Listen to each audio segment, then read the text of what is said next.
fortune of reading Bhagwad Geeta, reading and understanding Bhagwad Geeta quite recently. And I must say that it's been a very fascinating experience ever since. I never thought that this scripture, which is so common and we have it almost in every Hindu household, even when you've picked it up some or the other time, you've always felt the descriptions encrypted, and sometimes they'll just not make sense because the way they were decoded was very, very basic. I think last year, sometime in December, Gurudev Shri Shri Ravi Shankar ji asked all of us to start studying Bhagwad Geeta. And I remember him saying this last year also on Geeta Jayanti, and I was in Lucknow. I've met him on Geeta Jayanti and he's read out this beautiful shloka. Recently again he reminded us to read Geeta, and I think this time people took it very seriously. Personal mentors. He started, I think he's learned it during the pandemic, and he started sharing it.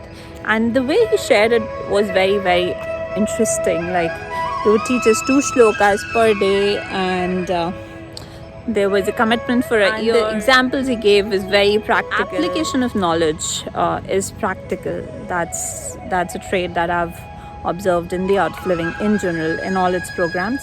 I also happened to start it in a time where I was myself going through a tough phase, and like Gurudev mentions that in chapter 1, Arjuna is going through a deep depression, a very deep state of despair where he just doesn't know what to do, and he just wants to leave everything and run away, and he cannot comprehend where life has brought him and how things are going, and he has no control over them, and suddenly whatever he's thought is just going away.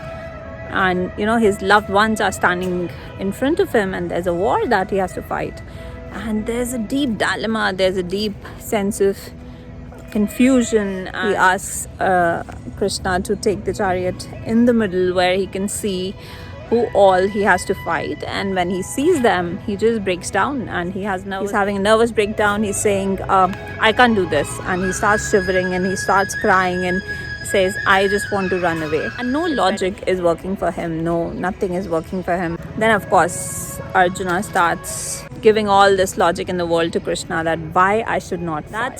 That's chapter 1, where he's the war of Mahabharata, the epic war is described, and how Gurudev has beautifully described it, that Bharata means brilliance and Mahabharata means the great brilliance.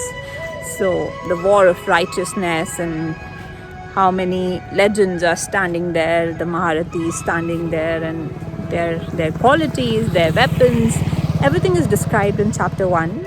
In chapter 2 now, when Krishna starts talking, and I started off with chapter 2.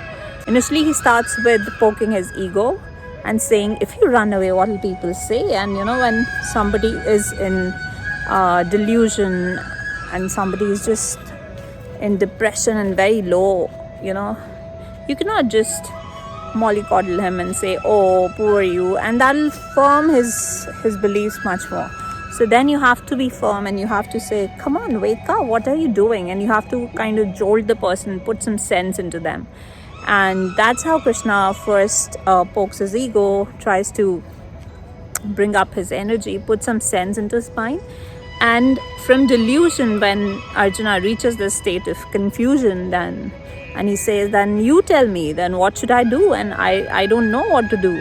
Why don't you tell me? And from confusion, when he finally says that I am your student, please help me, I need your help.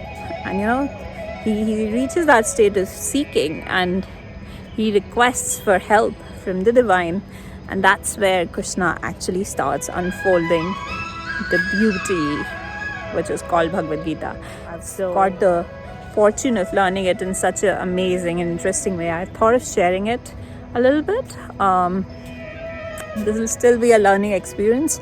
I am not a pro in this, but whatever my little understanding is, and I also felt that even hearing these shlokas, just the vibrations of these shlokas can calm your mind down.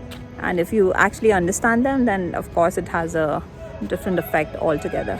So we'll try and do a little bit every day, and let's see how much we can cover till the next Gita Din.